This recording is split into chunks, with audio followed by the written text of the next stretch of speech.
Hey guys, and welcome back to another video. Today we're looking at an Arturia plugin, and that is the Stage-73. So the Stage-73 is based off the famous Fender Rhodes electric piano. Without going too much into detail, electric piano is basically a keyboard instrument that the keys themselves hit usually hammers or something that would hit metal reeds or various other kind of material.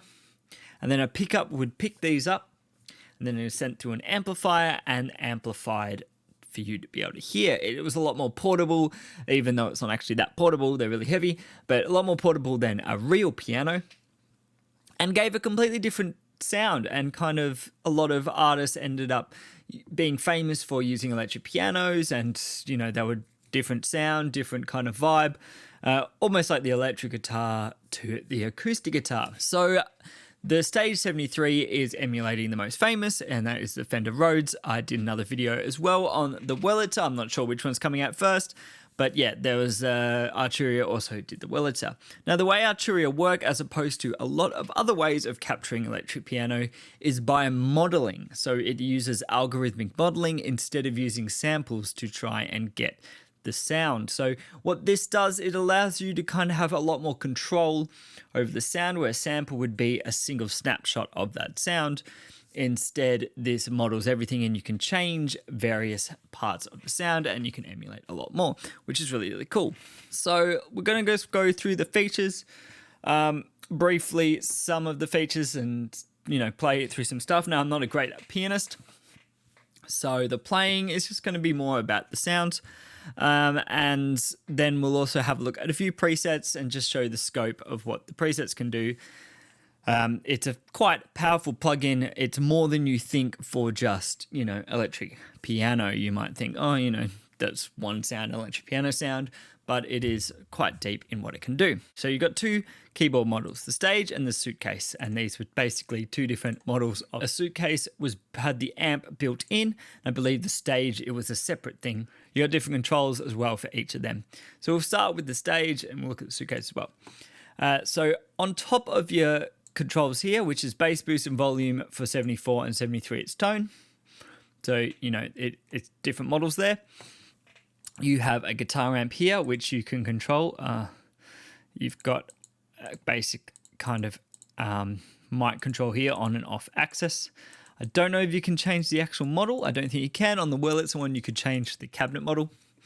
But I think it's meant to be a Fender-y kind of amp. It's very common. Guitar amps and keyboard amps were pretty much the same thing in the 60s and 70s before solid state became the kind of main amplification for instruments outside of guitars. So tube amps were very similar, and maybe, so for example, the Marshall PA had different capacitors to the Marshall guitar amp, and they're pretty much exactly the same amp.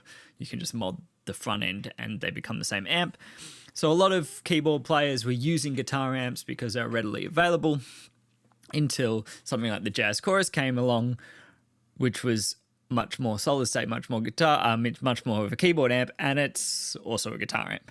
So it wasn't until, the advent of solid state taking over that anyone kind of used solid state clean technology. And still to this day, to get that classic electric piano sound, people use guitar amps. So you have the guitar amp, which you can adjust how you want. And you have a bunch of effects. You can change them in different slots. They're all basically stompbox style effects. We won't go too deep into them. They're kind of very simple things And of course, you can use your own DAW sounds as well. Now, what I think is the best thing to do is see the difference between them, and then we'll look at this menu, which is basically the advanced menu. And this is where you can kind of change basically moddable things in the piano. So what would happen is some people would mod the pianos from factory. They'd change where the pickups are, the position of the pickups, they'd change circuitry and stuff. And this is basically what you can do in that advanced menu, but that's something we'll look at in a little bit. So first, let's just get some basic tones. So I think at the moment you've got the tremolo on here. You can turn the tremolo off. The amp has tremolo and reverb built in. And you can turn the amp off to get more of your direct sound. So this would be your direct piano sound.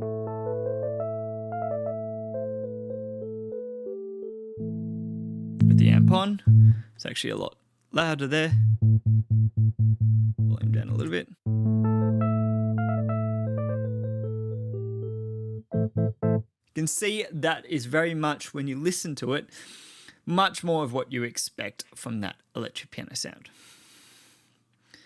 So we'll keep on the guitar amp for now. We will turn it off at some point. Just have a look, but that is your main difference. So let's have a look at this tone control. Your basic kind of tone control. It controls the high end.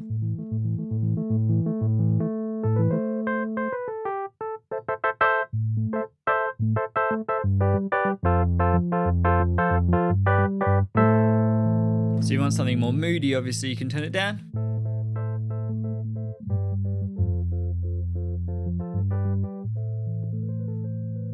And that makes the high end a lot quieter. Now if we change to the 74 model, this becomes a bass boost. So with it down, it's kind of similar to the 73 a little bit. You can really hear as well when I change my dynamics, how it changes the sound, and that's really, really cool. It models those dynamics.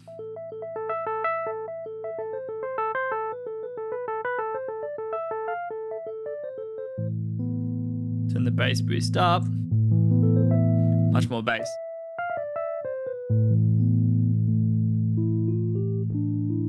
Really good for your trip hop, of course, because that Rhodes sound is very big with a lot of the trip hop artists.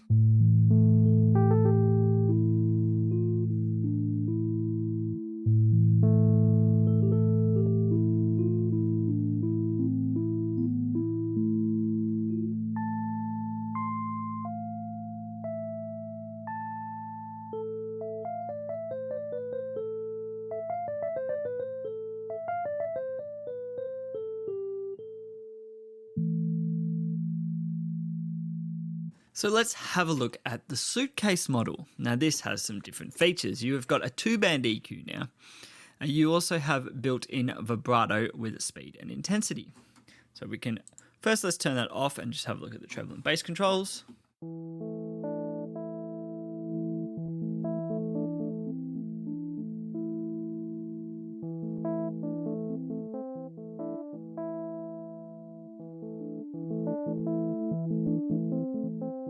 Simple controls will give you a bit of range of tone.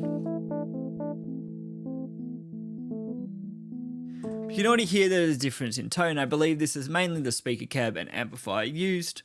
I'm not sure how different the circuitry is. They are different, but that really gives you that different tone if the Suitcase kind of tone is what you're after.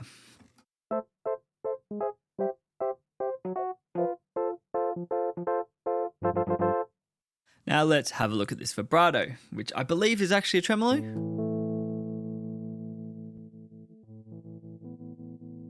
And it's stereo, which is really cool.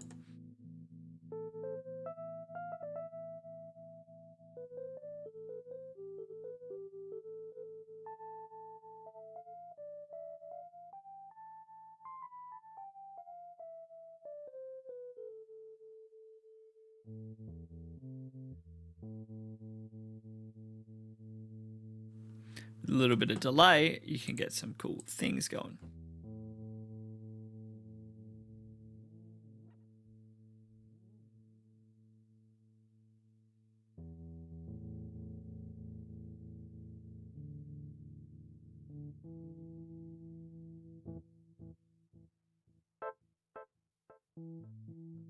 It's a little bit quiet.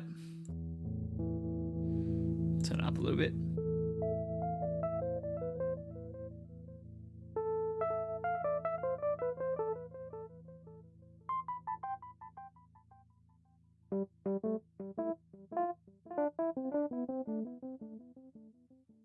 Got the idea. Very nice ambient stuff you can do there. So let's have a look at the advanced menu. Now I believe this changes between the two. No, it stays the same. So we'll look at on the stage. So we've got the stage back. We might turn the amp off so you can really hear what's going on.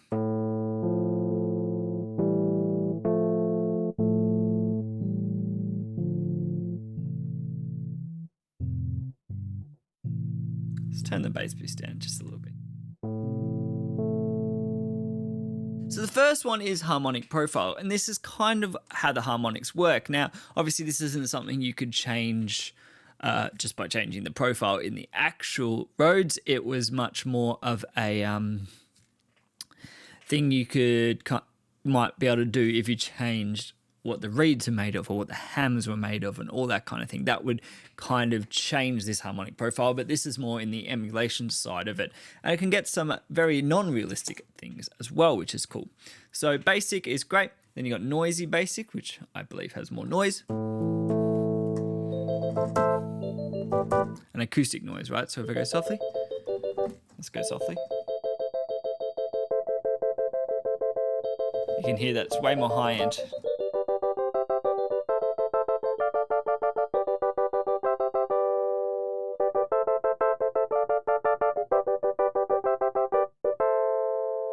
Bright, which is really cool. Oh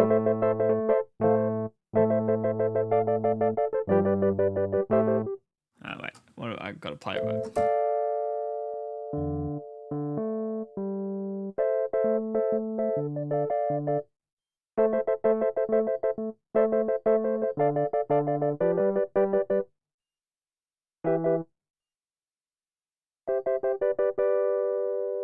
I'm playing terribly here, sorry.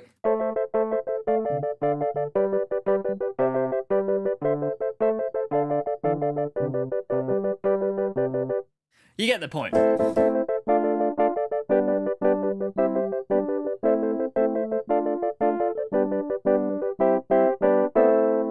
Anyway, that was bright. Noisy bright again adds that noisy kind of texture to it.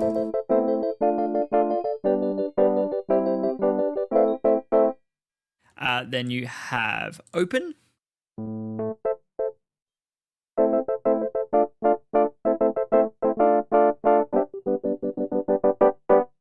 Open with the noisiness.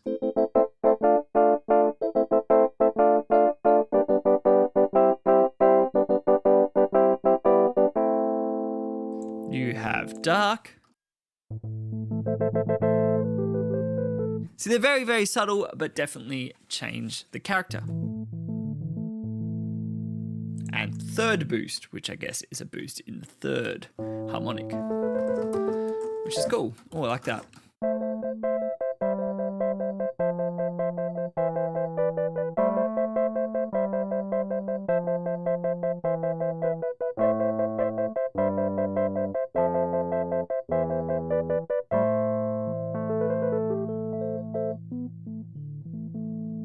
So if we put it back to basic, we'll have a look at some of the other features.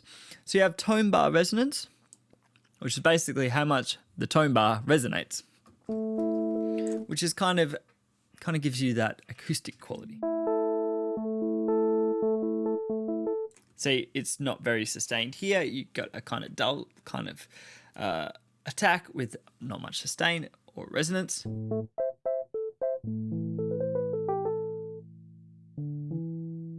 Turn it up. Got much more sustain going on. And full, it's a kind of resonant sustaining kind of thing.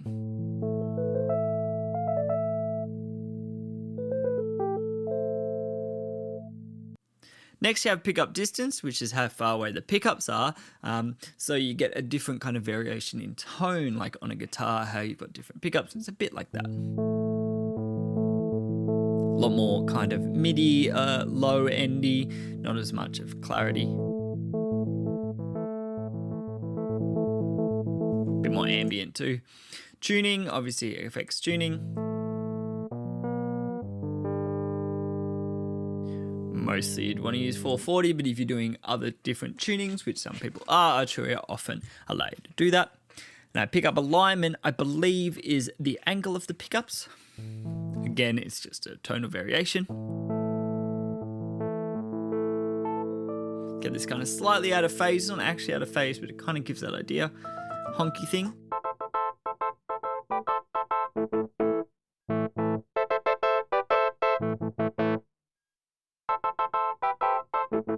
And of course, all areas in between. Damper distance, how far the damper is away.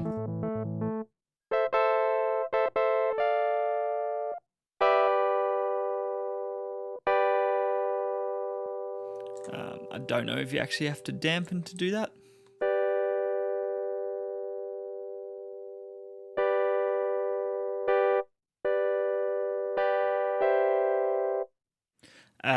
Then you have dynamics, which is basically how the dynamics come in. Fully up is you need to hit harder, I believe, to get the dynamics. There it's like always dynamics. You can also adjust the velocity curve here to change the velocity as well. So I'm playing really softly and you've got full dynamics. So the last two settings we have here, last two controls we have here are hammer hardness and hammer noise. So these obviously are emulating how the hammers sound. Now, the hardness is kind of it's hardness of the hammer, but if you imagine, say, the hammer uses soft felt versus wood versus metal or something, and so you get a brighter, more attacky sound. So let's just have a listen to that.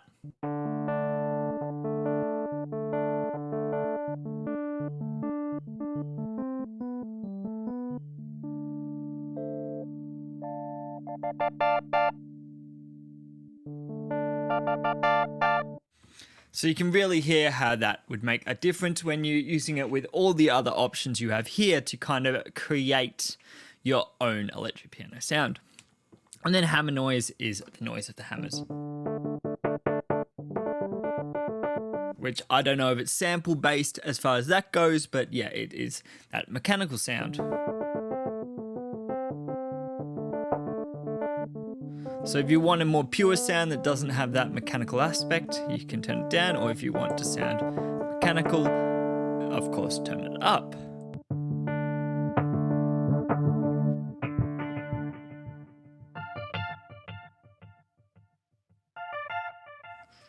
Cleaner, much kind of smoother. So that is really all the features. As you can see, it's really feature laden. You can kind of sculpt it how you want. And then once you add your own post-processing as well, there's so many tones you can get from this plugin. And that, like, usually I am very much for free plugins. I do have a lot of paid plugins that I use, but free plugins often sound pretty good, some of them. But the thing is, with something like this, sound isn't the only thing as in the actual pure tone. It's also how versatile and how much control you can get in. Now, for some people, you don't want all this control, stick to the presets or stick to the standard mode and you can hear lots of great tones. But for others like me who love to dig in and really just want this specific sound in their head and not necessarily the most accurate representation of the original hardware instrument, but a sound that they hear in their head for that song, you can kind of do that here. You can really kind of morph it into what you want. So lastly, we're just going to take a look at some of the different presets just so you can hear the overall sound of it. Again, I'm not a great pianist, so it's not going to be some lovely blues jam. Jazz blues jam I'm going to put out here, but you can kind of hear what the preset developers have decided are cool sounds and the kind of scope of using all of these features together. So let's just start with smooth jazz, as I mentioned jazz.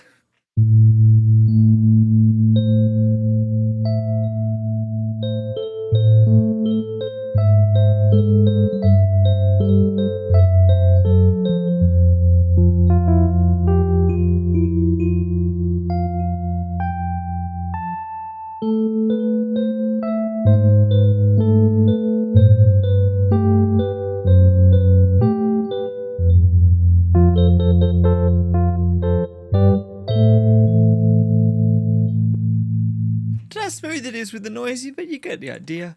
Let's move to something like ARP. So maybe use an ARP.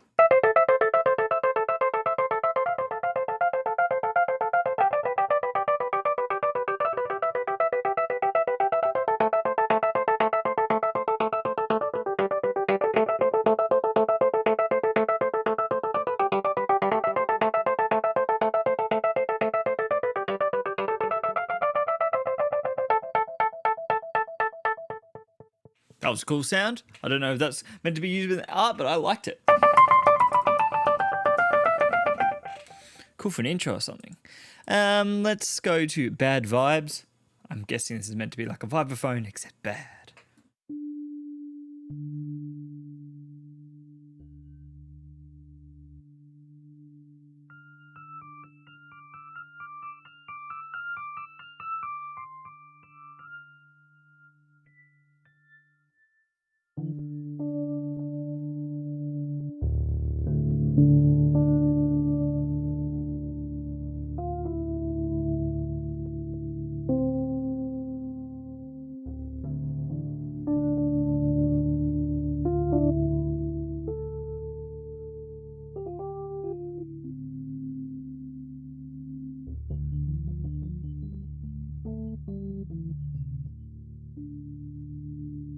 Bad vibes. I like it.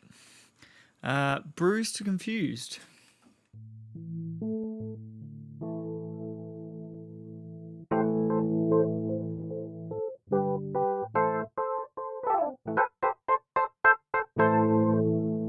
It's a cool tone. Cool tone. D theme. I'm not trying to actually emulate what the suggestions are in here. You know, I don't really know a lot of songs. Just trying to hear the tones. Ooh. Oh, that's a nice out of tune. Weird thing going on.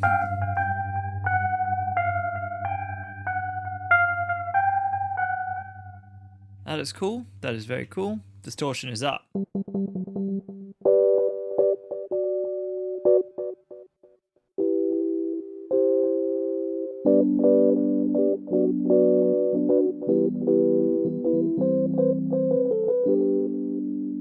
Not what I thought for distortion is up, but it's cool. Funky time. Funky time.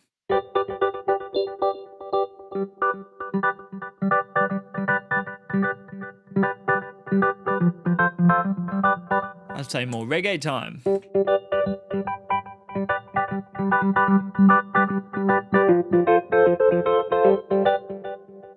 That's cool, that's cool. Funk time.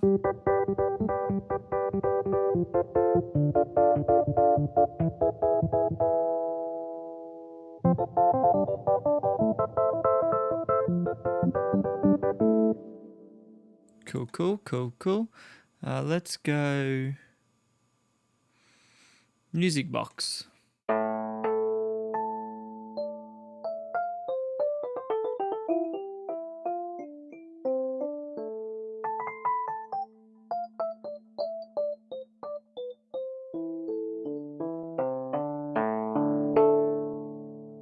That's cool. That's cool. I don't mind it.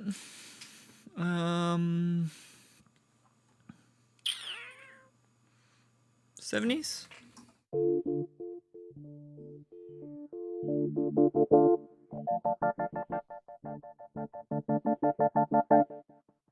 Cool. Real dark, kind of moody. Want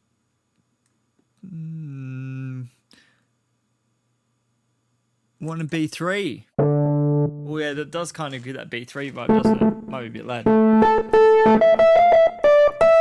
Oh, but with a synth quality with that distortion.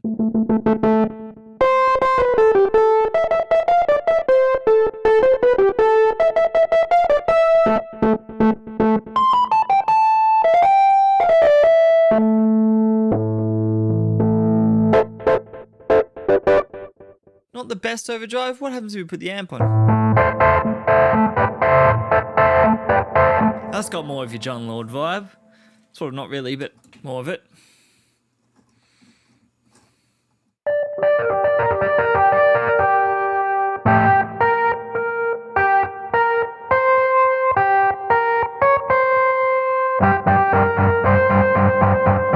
Copyright. Copyright.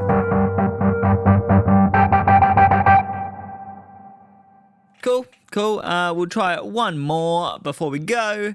Let's see. You've got all your basic ones here, just if you want basic ones, but we're looking at more kind of interesting ways of doing it. Radio bread. Radio bread.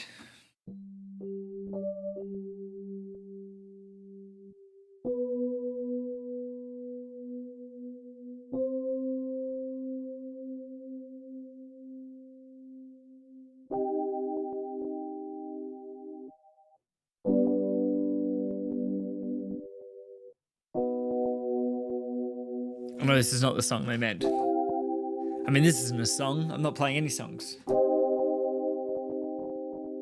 Don't sue me. Katy Perry. It's Katy Perry.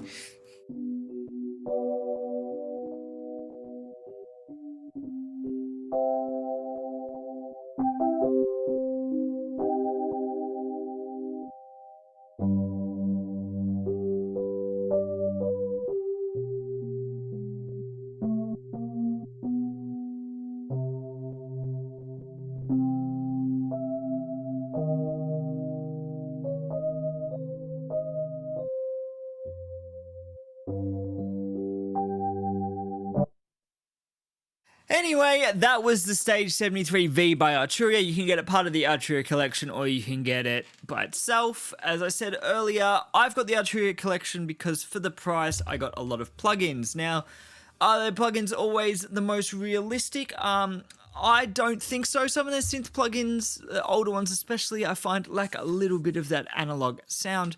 But these more modern plugins I really, really like, and mainly because you can morph them to fit what you're going for. They might not be the most completely accurate representations of the tone, like say a sample would be, but they have a kind of nicer feel than playing samples. Playing samples, especially for more emotive instruments as opposed to say percussion, it can feel a bit sampley. And this doesn't have that feeling because it isn't based on samples, and also you can just mold it how you want. So yeah, check out the Arturia stuff. This isn't like a sponsored video or anything, so you know, it's just my opinion. I like it. Like I said, not the best plugin, not the worst plugin. It has these advantages I haven't seen in many other plugins of the type. Usually it's heavily sampled stuff you run in Contact and it sounds great, but it is sampled, and that, you know, it's a different feel. And I think for songwriting, for me, this is much cooler because you can really, especially like getting in that composition as well, really get into that. Now, if you're trying to emulate a specific tone, it might be different for you. So thanks again for watching. Check out the other videos. I will be doing more and more Arturia stuff. As I said, I've got the whole collection. And I do use a lot of the Arturia stuff in my productions now. A lot of the way I use them is more as a background instrument because I'm doing a lot of guitar-based stuff. But I do use them and I find them really good. So yeah, again, thanks for watching. Don't forget to like and subscribe, especially if you want to see more of these, more Free Plugin Friday, and more guitar videos. So catch you next time.